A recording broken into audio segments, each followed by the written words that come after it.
So it's really great to be here and to be able to contribute to this really important discussion about research and researcher assessment. It's really, I think, a great topic for an international gathering like this, because research is clearly a massively international endeavor, with researchers having a very high degree of mobility internationally. And so it's really important that, I think, across the world, we align the way we assess research and researchers so that that freedom of movement is really facilitated.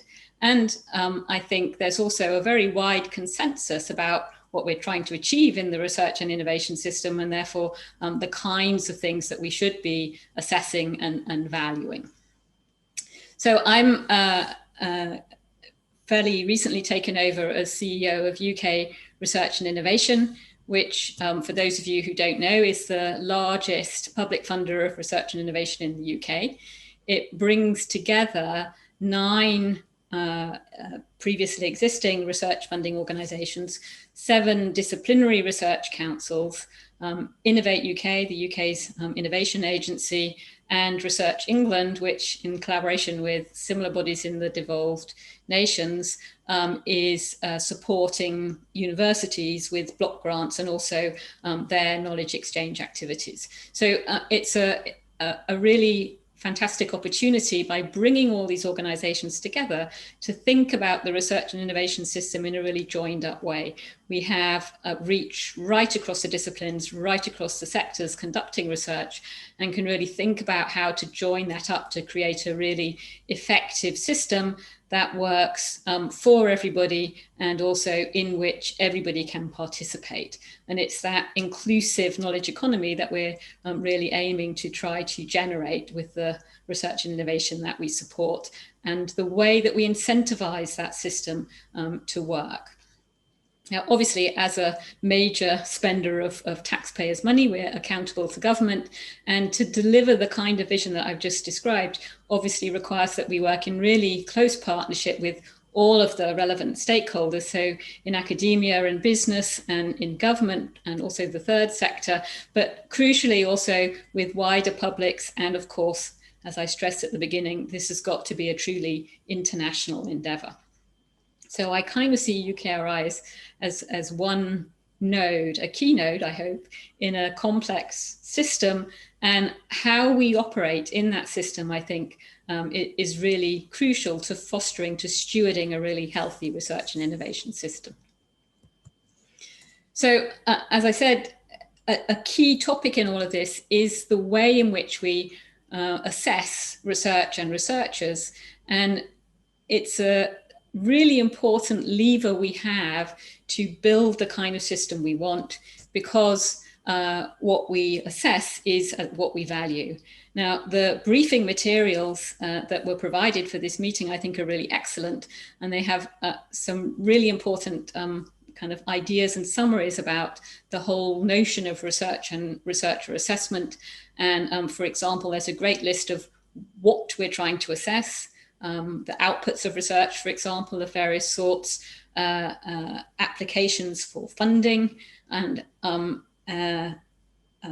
ideas about whether or not those funded activities have delivered successful outcomes. And of course, then we also need to assess researchers and the research organizations in which they're working. And there are a whole range of reasons also why we might want to do that, to decide where we put our money, decide who gets the job, those kinds of things, but also to understand how our funding is having an impact, what it's doing, what's working, what's not working, to provide evidence that the way we are supporting the system is delivering the kinds of public benefits that we're interested in. A whole range of different reasons why we might want to assess research. But I think it's really crucial when we're thinking about the assessment criteria that we use, to acknowledge upfront that despite this complexity of the whats and the whys of research and researcher assessment, because of the kind of deeply embedded culture in the research and innovation system, all of the criteria we use wind up being mapped down onto the behavior and the performance and the measurement of individual researchers. The research and innovation system is really rooted in the idea that everything is generated from individual researchers. And so all the systems we put in place, even if they're aimed at assessing entire institutions, universities, whatever, the things that we measure at that institutional level very rapidly come down onto the desk, the lab bench, the book stack of the individual researchers in our system. And I think we need to start to think about the assessment system in that context of the individual. And then if we can get that right, then we may be able to build back up to thinking about assessment of institutions or portfolios of funding activity or whatever it might be. So as I mentioned, the criteria we use really shape research culture, particularly because they are so heavily mapped onto individuals and individual behaviors. And so we have to think about that list of criteria in that context. They define, as it says again in the excellent briefing material for this meeting, they define the things that we value in the research system. If they are on the list, that signals that we value them. If we are off the list, that signals that we do not value them.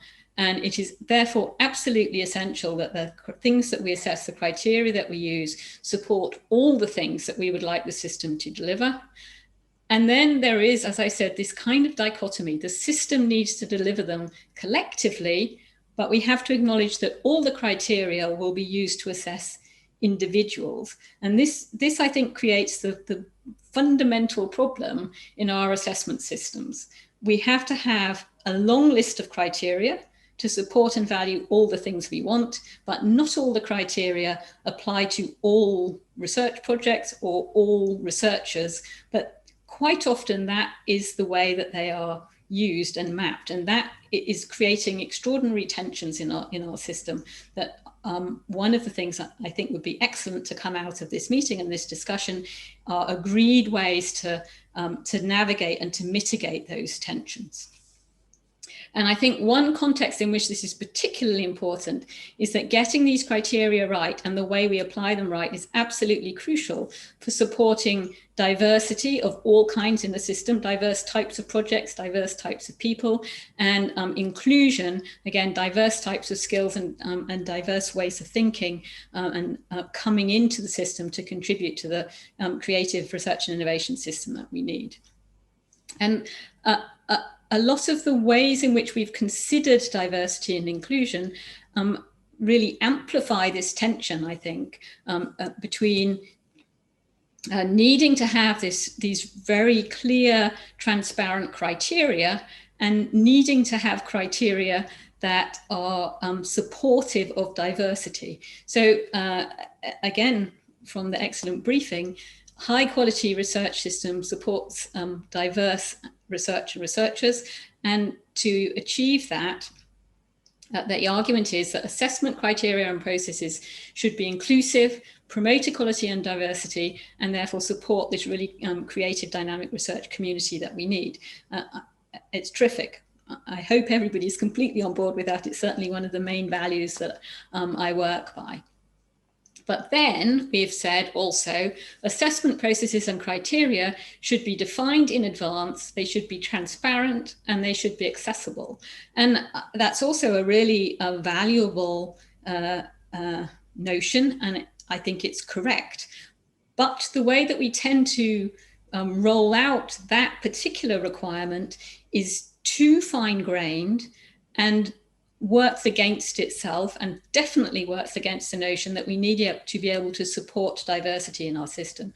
So if we move very rapidly to saying our criteria will be the publication record of the applicant, you've immediately excluded that the contributions the applicant might have made to research and innovation are not very well manifest in their publication record. They might be much better reflected in some other contribution that that person has made, the databases that they've built, or the extraordinary collection of mouse strains that they've developed, and those might not be well reflected in publications. So by moving too quickly to narrowly defined criteria, which is a way that we quite often respond to this requirement that assessment processes and criteria should be defined in advance and be transparent and accessible. If we move too quickly to the wrong granularity in that requirement, we will instantly be working against the requirement that our criteria should be inclusive and promote equality and diversity. And I think that's the fundamental problem that as a community we need to solve. And there are, I think, a number of ways we can go about doing that. But to do that, we need to understand the kinds of differences that we need to be supporting in the system, and that those very things that we value, that we mentioned at the beginning, that the criteria need to support. So there are different types of project, different types of research project, for example, and quite often these need to be assessed within the same competition or the same portfolio. And so we need to find a way to fairly assess a really basic blue skies fundamental research project versus a much more applied project with a much narrower proposed outcome. Both of those things are essential, excellent, valuable, key components of our research and innovation system. And we need to be able to decide which ones of those kinds of projects we're going to support in a particular funding competition, for example, in direct comparison between those things, despite the fact that they're different. And similarly, we need to be able to tension projects which are aimed at testing some exciting new hypothesis against projects that are aimed at generating some kind of resource, like a big data set or some kind of collection of resources for the research community, or developing a new technology which could be completely transformative in the system, but is not hypothesis testing. So all of those things we also need to be able to compare sensibly.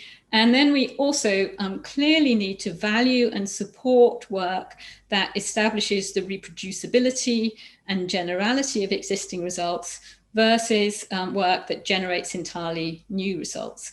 And all of these elements are broadly agreed to be absolutely central to a high quality research and innovation system that delivers real world outcomes and is supported by all our stakeholders. But it's quite difficult to design criteria that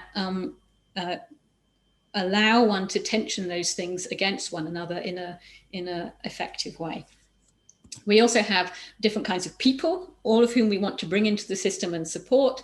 People who've had incredibly straightforward research careers of the sort that we all recognize, but also we really want to bring people into the system who have much more unusual career paths, who've perhaps come very late into the research system after spending some time in some kind of practice area, for example. So we need to be able to compare people with those completely different types of career paths.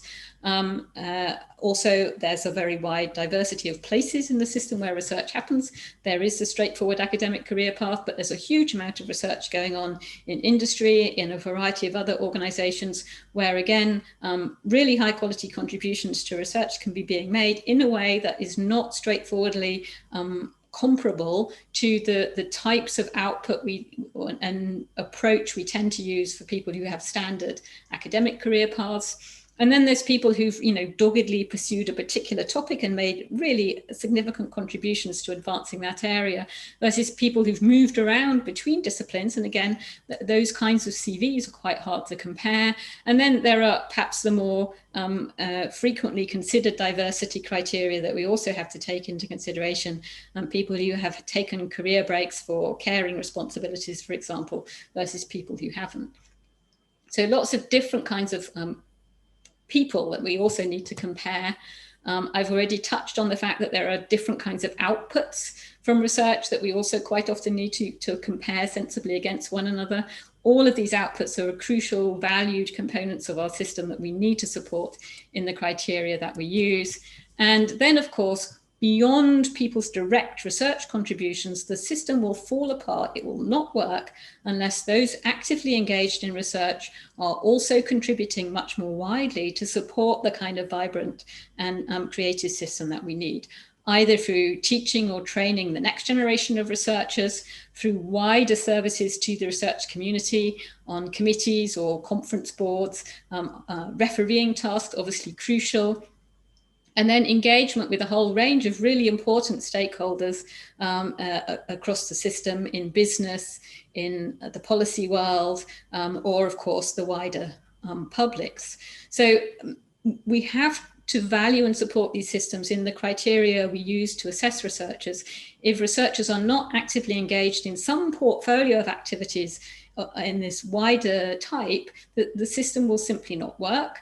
And where people are refusing to participate, effectively what they're doing is shifting the responsibility for those wider activities onto other researchers. So I've become very committed to the notion of one's net contribution to the research system. There's the research that you've done, and there's the research that you supported other people to do.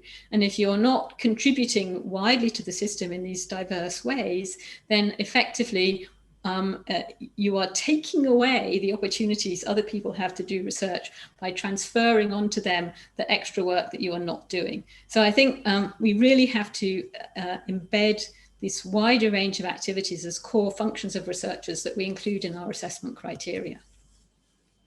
So all of these differences need to be navigated through this, this kind of dichotomy that I've highlighted before, where we need to support diversity and inclusion of all the types I've mentioned in a way that satisfies this criterion of transparent, accessible assessment processes that are available in advance.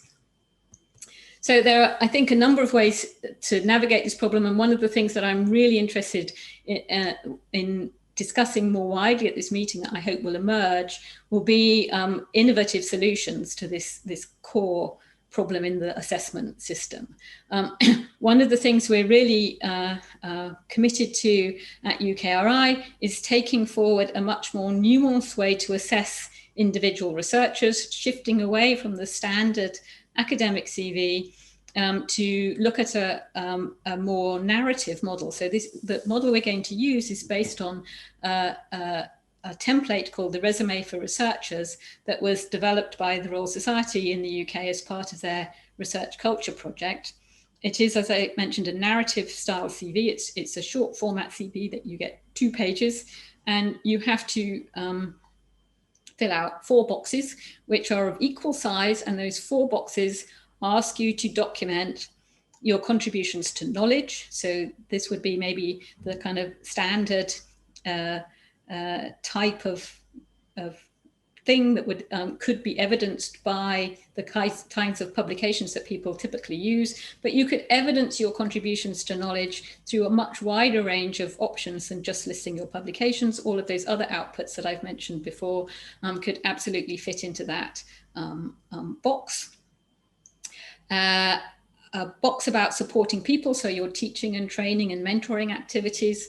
A box about your wider contributions to the research community, so all of those peer review activities, serving on committees, those kinds of things that I mentioned before. And then how you're engaging with wider stakeholders in the community, be that the general public, the policy sphere, bringing together all kinds of communities to support the movement of ideas, I guess, through the research and innovation system, and to build strong interfaces with various publics. So those 4 areas where short narrative evidenced statements are crucial, and then in principle that allows one to compare people with very different backgrounds and histories and motivations and skills, and who are contributing very different things to the system. But because there are these 4 standardized areas where a huge range of different ways of evidencing your contribution are possible, I'm hoping that this will allow us to consider in a much more open-minded way that really supports diversity and inclusion, the contributions of a much wider range of people to our system. And we need those diverse contributions to build the innovative and kind of transformative capacity into our research activities. So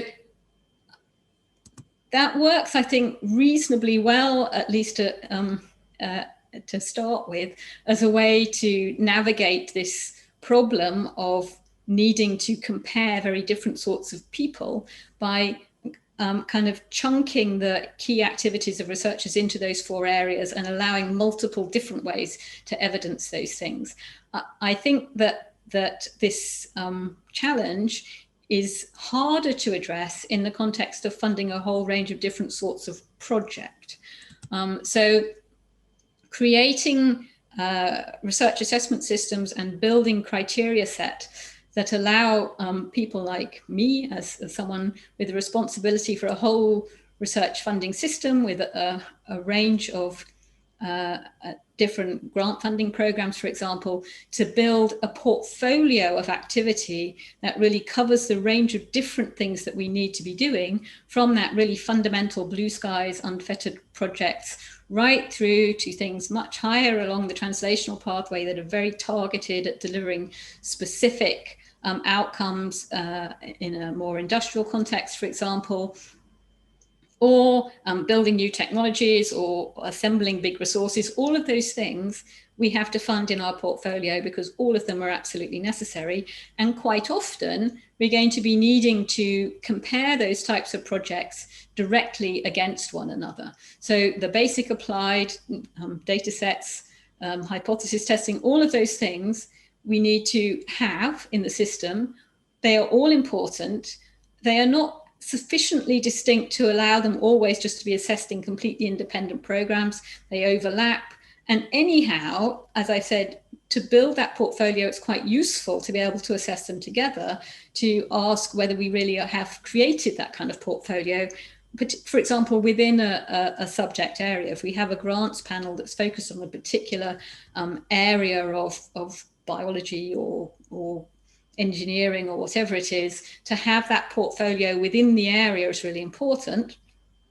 And so we need to find ways to empower assessment panels to be able to apply different excellence criteria to those different projects in a way that then allows them to tension and build that portfolio across their whole set of applications they have in front of them.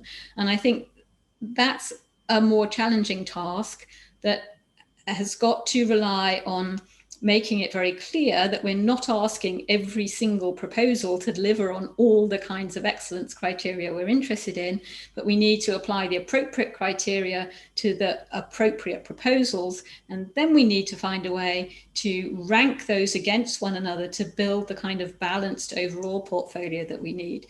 And that, I think, is going to require grants panels to listen to each other really carefully, to be, we need really high quality leadership in those panels, really high quality chairing, and to work in a way that really brings together the combined skills of those panels to build collectively, through careful engagement, that kind of ranked order in those rather more difficult circumstances where you're really comparing things that are both excellent, but excellent in very different ways. And this is a topic that I'd really value the input of all kinds of people at this meeting to try to understand how can we do that really well, because I think it's a key requirement for our system.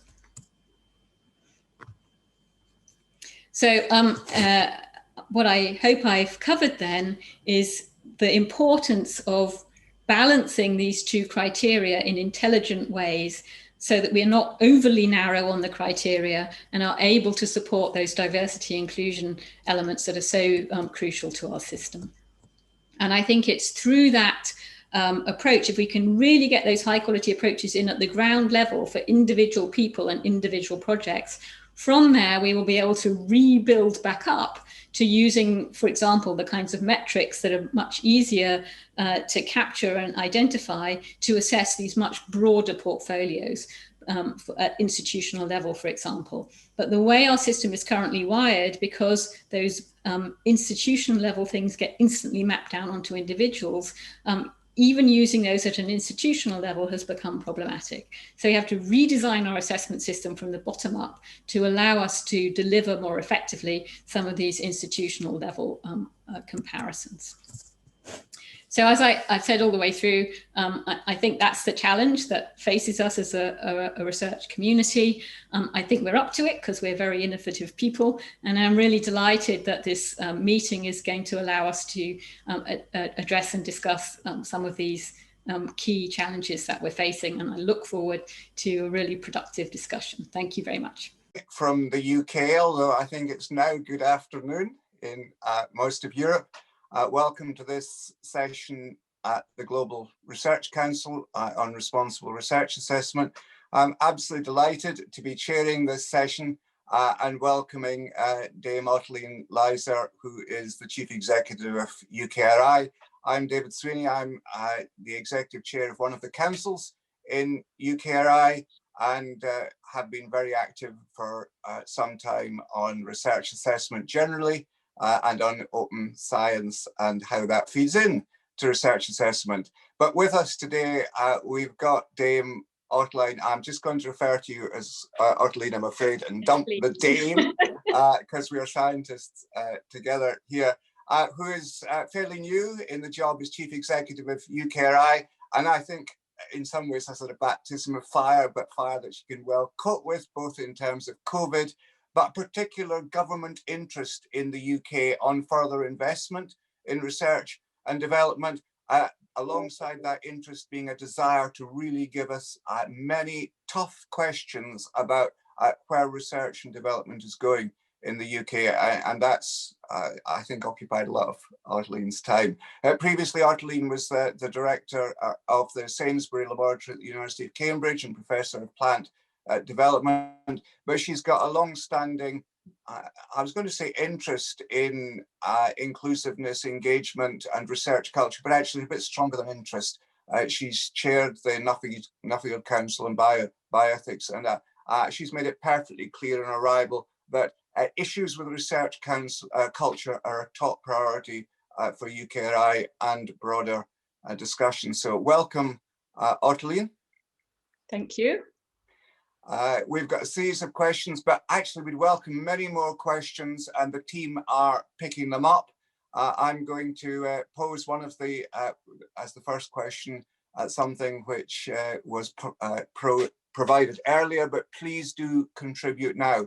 Ottoline, how do we define the values, and we can think globally or locally, that we want to foster as quality research to take into account when evaluating? Are these inherent to the system, or do they need to be more precisely defined at a global or local level? And I should just say, I've come from a session with funding body leaders across Europe, where we talked quite a bit about the evils of journal impact factor and the tricky issues of citations.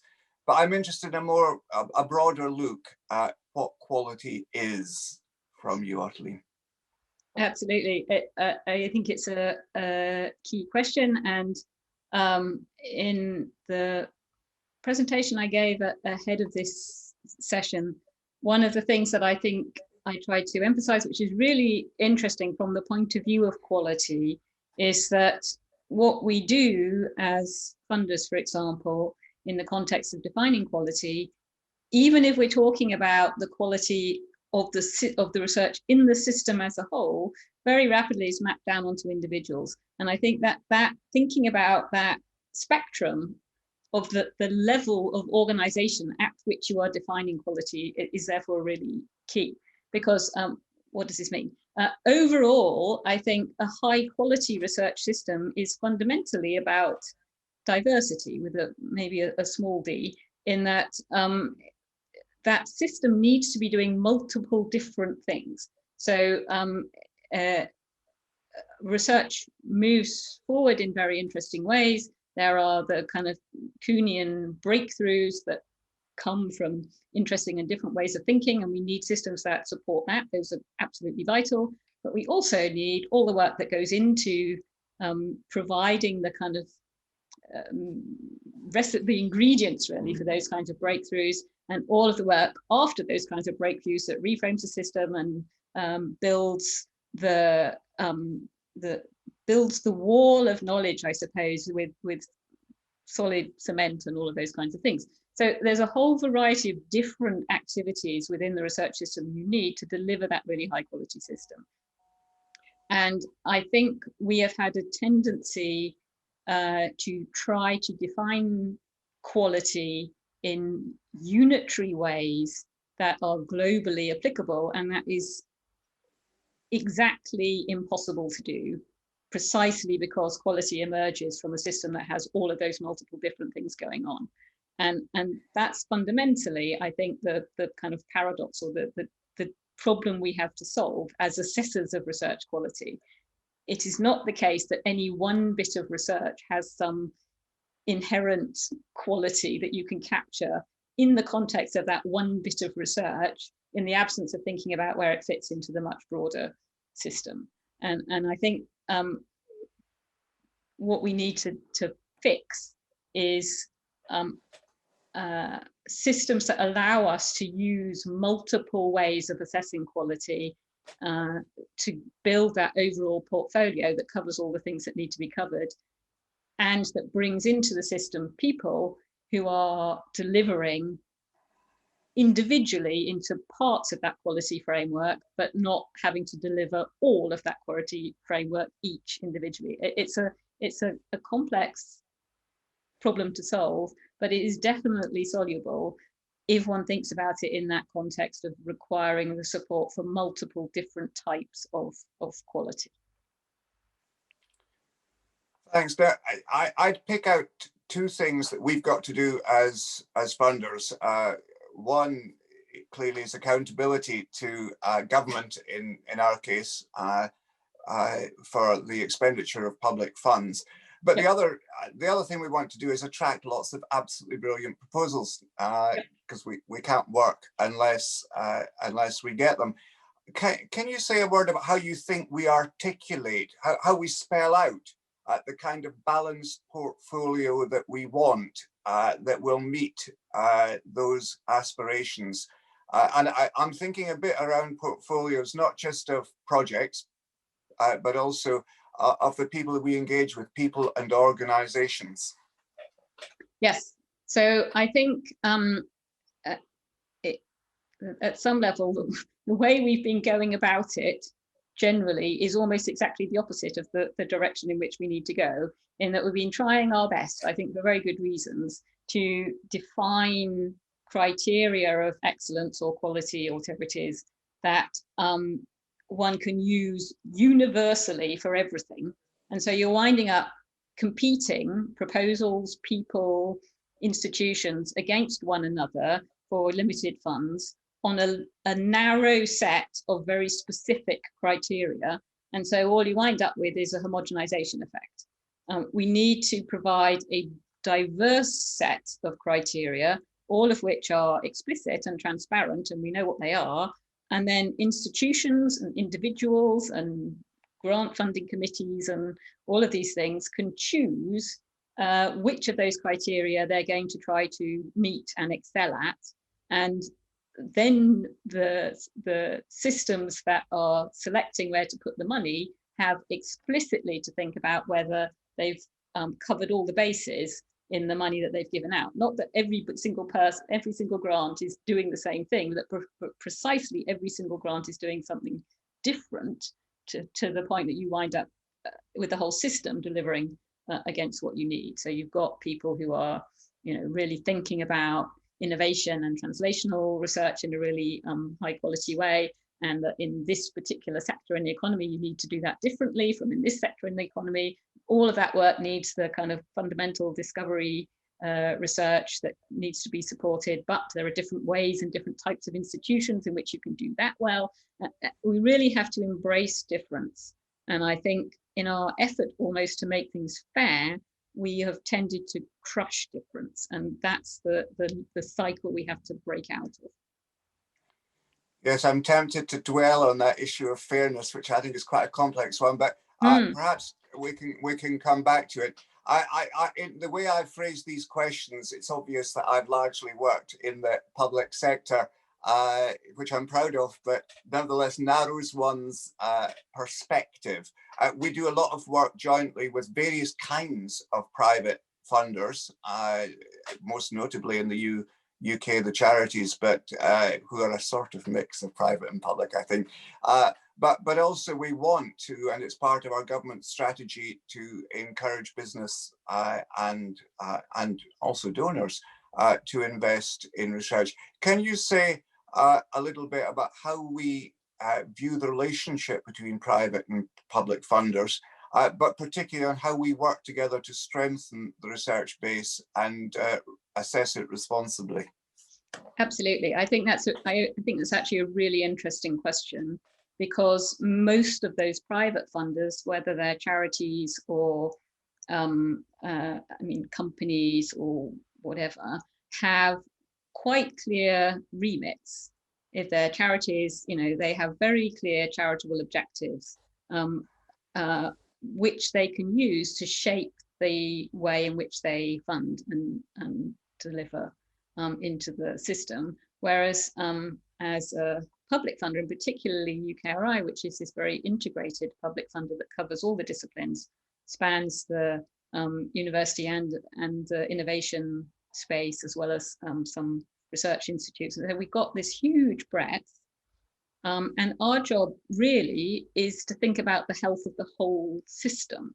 And so we need to take into account exactly what these private sector funders are doing, what they can bring to the system, what parts of the system they're supporting and building, and then adapt what we're thinking about to take that, precisely to take that into account. We're much more tunable in many ways than they are, because they're working strictly to their charitable objectives, or if they're a company, to their company objectives, and working with them in that kind of collaborative way that supports all our objectives, I think is a really positive way forward. And it matched back a little bit onto the fact that there are different ways to measure quality, and the ways they're going to be using will be more focused on their narrower objectives than the ways that a broad public funder needs to be thinking, because of our responsibility for the whole system and the people in the system. Thanks. I again, thinking of how we broaden out quality assessment. As funding agencies, we do sometimes employ our own researchers in institutes or whatever, but certainly in the UK, and I think broadly, huge numbers of researchers are not employed directly by us, typically by private research organizations, or indeed by universities. And they too have to engage in assessment, because they've got to take tough decisions about how to target their resources. Yep. Can you say a bit about how we should interact with them?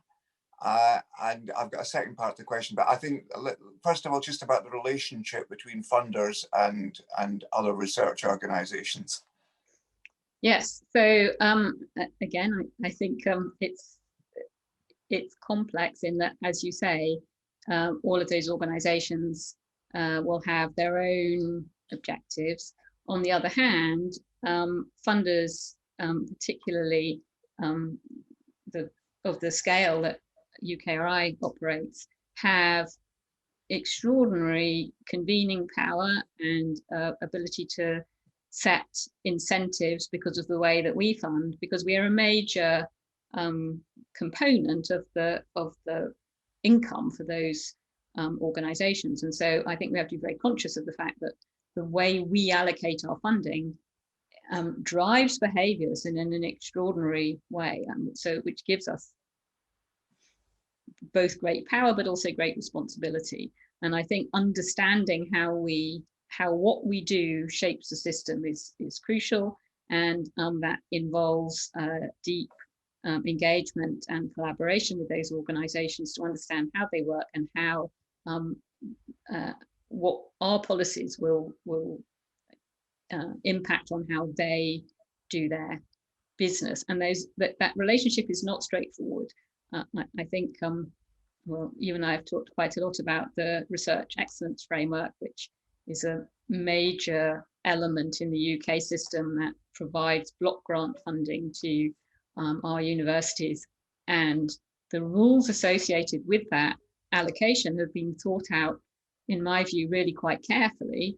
And they cover a lot of these different types of quality that we have talked about, but the way that they're then mediated and operationalized in the system has resulted in my view, quite strong perverse incentives operating for individuals, and understanding that those relationships between things we put in at an institutional level and how that really maps down onto individuals is something that I think we as funders have a huge responsibility to think about, and to work in partnership with the organizations that do that operationalization to make sure that we are not introducing these strange things that work exactly against the very principles we're trying to embed.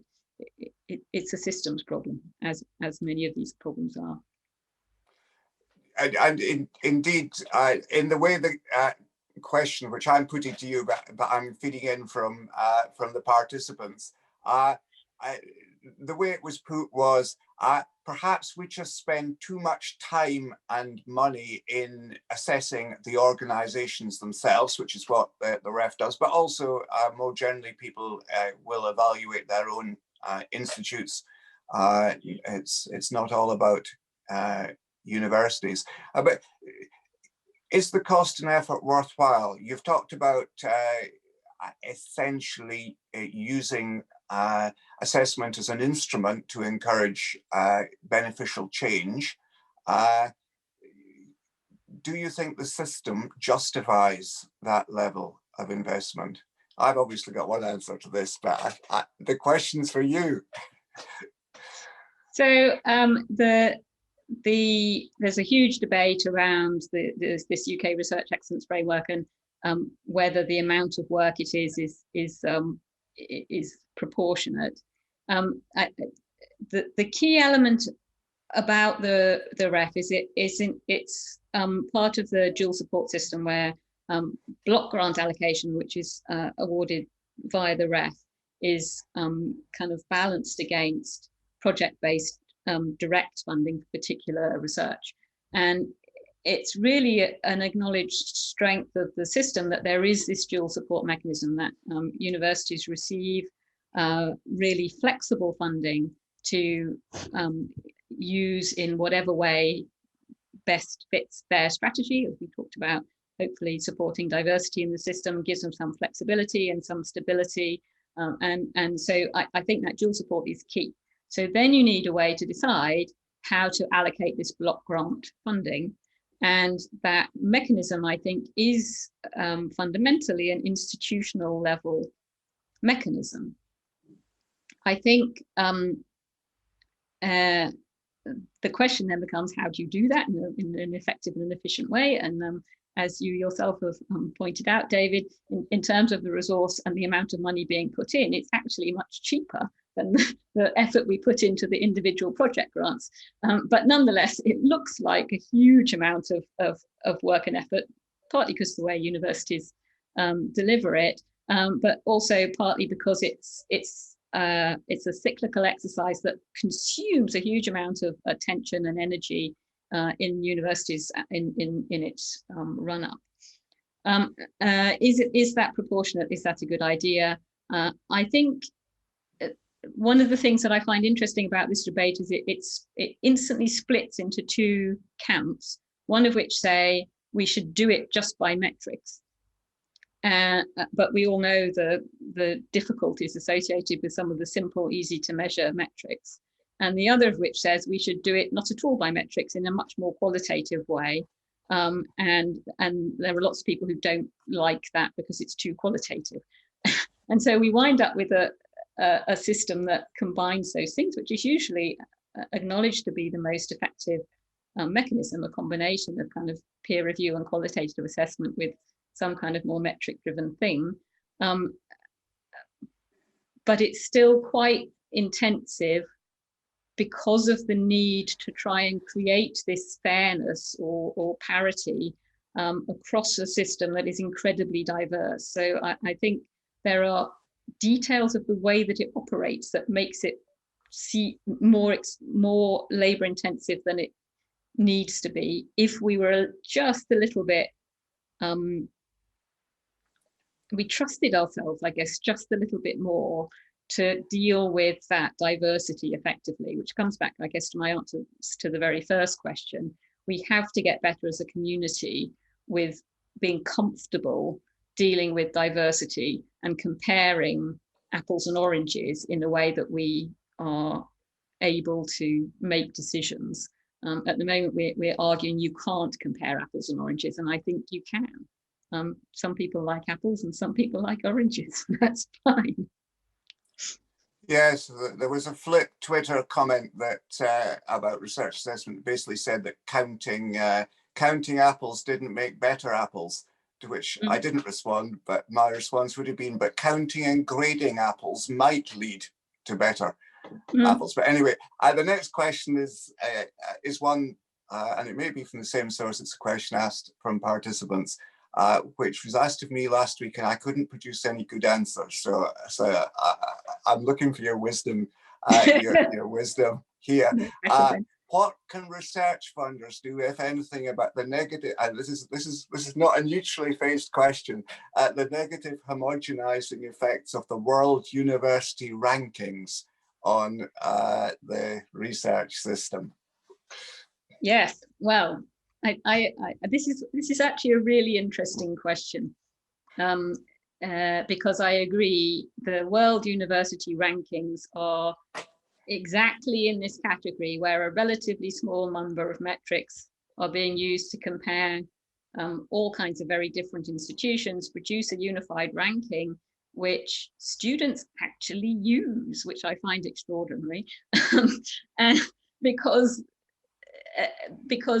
precisely because all they're measuring is some kind of arbitrary, they don't really help a student decide whether that university is a good university for them or not.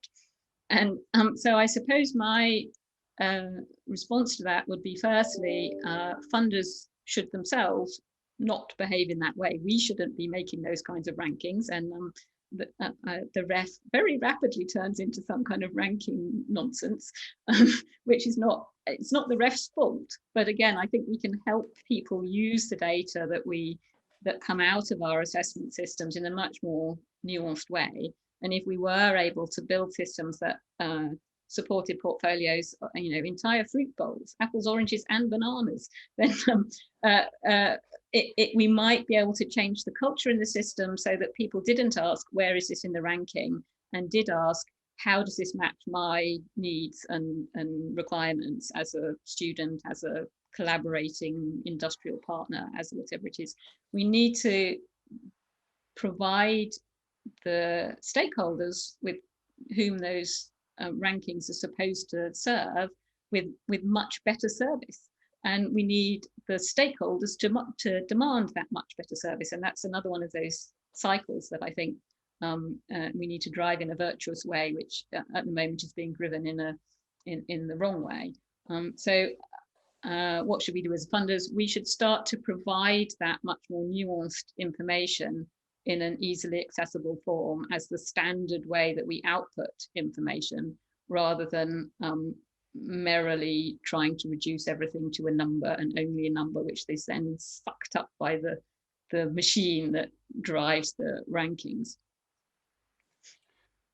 Now, one of the events of the week has been Springer Nature making transparent for the first time, in response to the Coalition S price transparency framework, the costs associated with publishing in Nature, and also actually the Nature family of journals. And they've set out a cost for peer review, which they consider, taking account of their margins, is what it costs to do it, and therefore a price to us, and also actually a price for publishing in Nature for the full service, not just peer review. It's led to an explosion of complaint about the cost, although all they are doing is making visible what we're already paying through subscriptions, and complaints about how beholden we are to selective journal publication. How do we shift that? Well, this is another one of these things. A lot of the questions you're asking, I think are absolutely the questions we need to address. And they are questions that have been asked for quite a long time. You mentioned this Nuffield Council on Bioethics work I was involved in a very long time ago on research culture. And one of the most striking things that came out of that work, we talked to lots of different players in the system. We talked to researchers, early career, mid-career, late career, people in universities, all of these things. And they all said there were terrible problems and they had no power to shift them, and it was all somebody else's fault. And the different groups blamed different people. The publishers blamed the authors blamed the publishers, everybody blamed their university. It was very interesting. And I think that's a key part of the answer to that question, is we have got to find some way collectively to take responsibility, so that every single person in the system is working towards a way to share our extraordinary and exciting research findings that are accessible to everybody, and that is what's being rewarded, rather than where you publish.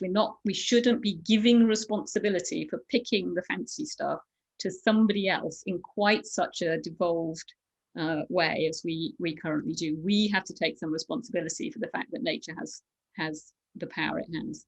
It's us that give it to them, and we can take it away if we want to, but we have to have the will to do that. Yes, I mean, I can't resist chipping in myself that a collective appreciation of the issue is necessary before you get to action. And I just find it slightly ironic that the intention of Coalition S is for free dissemination of the fruits of research. It's not itself about driving the cost down, but the mere fact that we do that will lead to the kind of comments we've seen, which I hope will build appreciation of the need to do some things rather differently. I do want to ask you, though, very specifically, one of the problems for people at PBCs typically, I spent 4 years chairing interview panels for university, and in most cases I hadn't a clue about what I was assessing, although I was only chairing the panel, not taking the decision. Do you think we should equip people better with criteria for taking those decisions? And I do mean quite specific criteria, and indeed in the terms and conditions of our funding, hold them to account for doing that and not for using irresponsible research assessment techniques in dealing with people's careers. How draconian should we be? So I'm in favor of transparent criteria.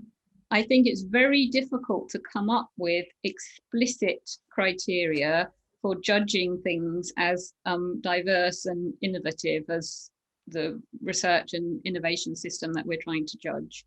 And as I said right at the beginning, I think we need to give huge amounts of credit and kudos and value to a very wide range of different sorts of input into that, which cannot be judged according to the same criteria. And you can't judge a data set in the same way that you judge a key discovery or something that demonstrates that a discovery can be used for a particular application. There aren't unitary criteria that you can use. So we have to find ways, as I say, to assess portfolio, to give committees the permission to work together as a group of informed and intelligent people to make assessments about, yes, individual research outputs in the context of this broader portfolio. So I'm really interested in how we can do that well, because we've currently built this system where we've kidded ourselves that there are objective criteria that we can universally apply to every single individual output. And whilst we're doing that, I don't think we're going to solve this problem of supporting the diversity that we need to support. I'm afraid we've got to stop now, which is a pity, because the next question was about the importance of research teams, where I know you've got very strong views. There isn't time to go there now, but can I thank you, Ottoline Leyser, for sharing with us.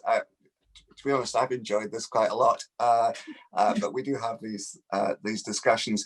Can I invite everybody who's on the call, if there are questions you didn't get a chance to ask, put them in, because they will feed into the outputs from this this session, and we'll try and provide some answers where we can, without tying Ottoline down for the next 3 weeks writing answers. We'll work together. Thank you, Ottoline. Thank you all the participants for joining. I look forward to reading the Twitter feed, one of which has just popped up on my screen. Thank you, Lizzie Gadd. Do enjoy the rest of the conference, and thank you so much for your participation. Thank you, Ottoline. Thank you very much.